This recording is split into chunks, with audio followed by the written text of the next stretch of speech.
Assalamualaikum warahmatullahi wabarakatuh. Alhamdulillah wassalatu wassalamu ala rasulillah wa ala alihi wa sahbihi wa mawalah wa la hawla wa la quwata illa billahi wa ba'd. Alhamdulillah, segala puja dan puji hanya milik Allah subhanahu wa ta'ala. Salawat dan juga salam tetap kita curahkan kepada Nabi kita Muhammad sallallahu alaihi wa ala alihi wasallam. Sebagai faedah dalam perjalanan pulang, ada 3 manusia, jangan pernah Anda mendolimi mereka, karena jikalau mendolimi mereka maka siksanya sangat berat. Terkadang Allah segerakan di dunia sebelum akhirat. Siapa mereka? Pertama, Allah subhanahu wa ta'ala berfirman dalam hadis qudsi, Inni haramtu zulma ala nafsi wa ja'altuhu bainakum muharraman fala tadhalam. Sesungguhnya aku haramkan kezaliman kepada diriku sendiri, dan aku telah menjadikan kezaliman ini haram sesama kalian, maka jangan pernah kalian melakukan kezaliman. Artinya zalim kepada siapapun, tidak mesti kepada manusia, hatta kepada binatang sekalipun, Islam sangat melarang. Bahkan ada seorang wanita yang masuk neraka gara-gara kucing yang disiksanya. Kata Nabi SAW, "Udzibati imra'atu fi hirratin habasatha." Ada seorang wanita diazab oleh Allah gara-gara seekor kucing yang tidak dipelihara dengan baik. Tidak diberi minum, tidak diberi makan sampai dia mati. Kata Rasulullah, wanita itu akan diazab di neraka. Ini kepada binatang, apalagi kepada manusia, apalagi kepada seorang muslim. Masyarul muslimin yang dimuliakan Allah subhanahu wa ta'ala, terutama kepada 3 orang, maka jangan sampai Anda melakukan kezaliman kepada mereka. Siapa saja mereka? Pertama, jangan pernah melakukan kezaliman kepada aulia Allah, wali-wali Allah subhanahu wa ta'ala. Karena apabila memusuhi wali-wali Allah sampai mendolimi mereka, maka itu sama dengan mengumandangkan perang melawan Allah subhanahu wa ta'ala, dan pasti dia akan menang. Dalam sebuah hadis, Nabi SAW bersabda, menukilkan firman Allah Azza wa Jal dalam hadis qudsi. Maka Allah subhanahu wa ta'ala mengatakan, Man 'ada li waliyan faqad adzantuhu bil harbi. Barang siapa yang memusuhi wali-waliku, maka dia sama dengan mengajak perang melawan, kata Allah. Subhanallah, siapa yang berani melawan Allah? Semua alam semesta ini tentaranya. Gunung tentara Allah, sewaktu-waktu bisa meledak.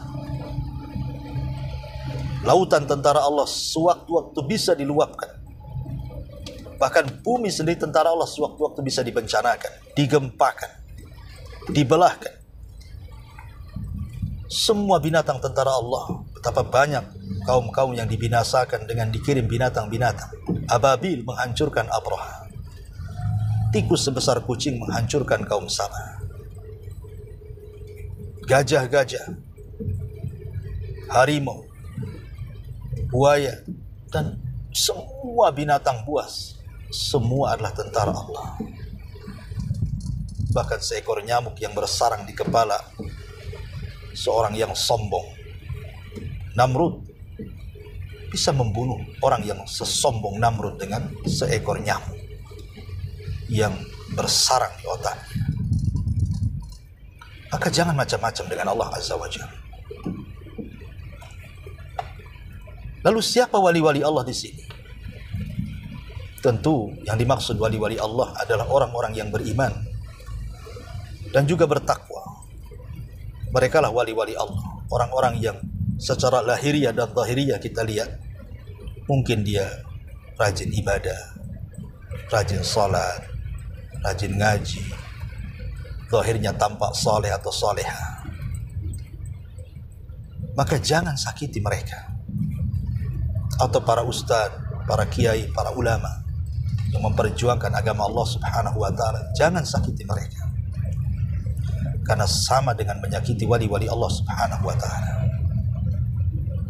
Maka siapapun yang menyakiti wali-wali Allah, man adali waliyan faqad adzantuhu bil harbi. Siapapun memusuhi wali-waliku, maka sama dengan mengumandangkan perang melawan Allah Subhanahu wa ta'ala, dan Anda pasti tidak akan menang. Yang kedua, jangan pernah menzalimi orang-orang lemah. Jangan pernah menzalimi orang-orang lemah. Mungkin boleh jadi karena Anda merasa kaya, Anda menzalimi orang miskin. Merasa Anda pejabat, Anda menzalimi rakyat yang tidak berdaya. Merasa Anda mungkin orang yang memiliki kekuatan, menzalimi sembarang orang. Mendolimi anak-anak yatim. Lihat Allah Subhanahu wa ta'ala mengatakan, alladzina ya'kuluna amwalal yatama zulman innama ya'kuluna fi butunihim nar. Siapapun yang memakan harta anak yatim, sama saja dia memakan api neraka dalam perutnya. Atau karena kekuatan Anda mengambil tanah orang lain, Anda menggusur tanah orang-orang lemah, mereka tidak berdaya. Maka ingat, Nabi SAW mengatakan, man akhada shibran minal ardi tuwiqallah. Man akhada sibran minal ardi, barang siapa yang mengambil sejengkal saja dari tanah, tawaqallahu ala unukihi sab'ina aradi, maka kelak Allah akan kalungkan di leher-lehernya 7 lapis bumi sebanyak tanah yang Anda ambil. Maka jangan pernah menzalimi, merasa mereka orang lemah, bisa saja diambil haknya, diambil tanahnya, mereka tidak bisa berdaya. Jangan pernah. Karena kalau seandainya orang-orang lemah ini sampai mengatakan, arini quwwataka ya Rabb, tunjukkan kekuatanmu ya Rabb kepadaku, ingat, doa orang-orang yang dizalimi itu mustajab, dikabulkan oleh Allah Subhanahu wa ta'ala. Kata Nabi SAW, ittaqi da'watal madlum fa innahu bainahu wa bainallahi hijab. Hati-hati doa orang-orang yang dizalimi, antara dia dengan Allah Subhanahu wa ta'ala tidak ada penghalang. Makanya dahulu ada seorang yang bernama Yahya al-Burmuki, dimasukkan penjara oleh Harun ar-Rasyid dengan anaknya Khalid al-Burmuki. Anaknya ketika di penjara mengatakan kepada Yahya al-Burmuki, wahai abi, ba'dal izzah, setelah kita diberikan kehormatan, kemuliaan, manusia menghormati kita, sekarang kita berada di penjara, lemah, dihinakan manusia. Maka Yahya al-Burmuki mengingatkan kepada anaknya, boleh jadi ini doa orang-orang lemah saat kita berkuasa, kita zalim kepada mereka, kemudian mereka mengangkat kedua tangan, akhirnya doanya diijabah Allah. Sekaranglah lihat kondisi kita. Jangan pernah menzalimi, jangan pernah merasa kaya, menzalimi orang-orang miskin, orang-orang susah, diambil hak mereka tanpa ada hak yang benar. Ataupun seorang kepala perusahaan menzalimi karyawannya, mentang-mentang Anda yang memiliki perusahaan, Anda menzalimi karyawan Anda. Ingat, orang-orang lemah ini bahaya. Amma yujibul muttar idza da'a. Siapa lagi yang bisa mengabulkan doa-doa orang-orang yang susah kecuali Allah Subhanahu wa ta'ala. Takutlah akan doa mereka. Ingat, Nabi SAW mengatakan, "Ma min dzambin ajjalallahu uqubatahu fid dunya qabla al-akhirah al-baghyu wa qati'atur rahim." Ada dosa yang disegerakan oleh Allah siksanya di dunia sebelum akhirat. Satu, kezaliman, dan dua, pemutus silaturahim. Kemudian yang terakhir, jangan pernah menzalimi kedua orang tua. Azab Anda kalau seandainya menzalimi kedua orang tua. Karena menzalimi kedua orang tua, azabnya bisa kes di dunia sebelum akhirat. Ingat kisah Jurez. Kisah Jurez ini tidak mendolimi secara kasar orang tuanya. Dia sedang sholat, tapi dia harus memilih panggilan Allah dengan panggilan orang tuanya. Tapi karena Jurez ini mungkin pengetahuan kurang, dia mendahulukan sholat sunnah dibandingkan kewajiban berbuat baik kepada orang tua. Dia lebih memilih sholat dibandingkan memenuhi panggilan orang tua.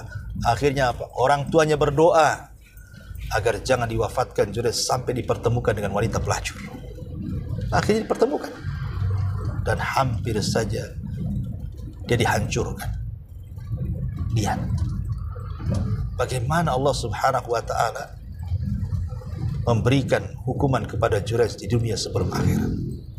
Dan betapa banyak kisah-kisah di negeri kita saja. Entah kisah itu benar atau salah, seperti kisah ma'ruf lah ya, kisah-kisah di negeri kita ada yang durhaka pada orang tuanya, dikutuk dan begitu seterusnya gitu ya. Tapi kan menunjukkan bahwa kisah-kisah Nusantara sendiri menunjukkan menzalimi orang tua ini luar biasa siksanya. Itu di dunia. Bagaimana di akhirat? Bagaimana kalau sampai menggabungkan dua perkara, memutus silaturahim dan melakukan kezaliman? Seandainya dia berbuat zalim saja, Allah segerakan tuh hukumannya di dunia. Apalagi plus dengan memutus silaturahim. Maka sempurnalah azab Allah akan turun kepada Anda. Maka tiga manusia ini tolong jaga. Walaupun secara umum kezaliman itu tidak boleh dilakukan kepada siapapun, tetapi khusus kepada tiga manusia ini, jangan berlebihan melakukan kezaliman, karena Anda akan merasakan akibatnya. Subhanakallah bihamdika, asyhadu an la ilaha illa anta, astaghfiruka wa atubu ilaik. Allahu ta'ala. Assalamualaikum warahmatullahi wabarakatuh.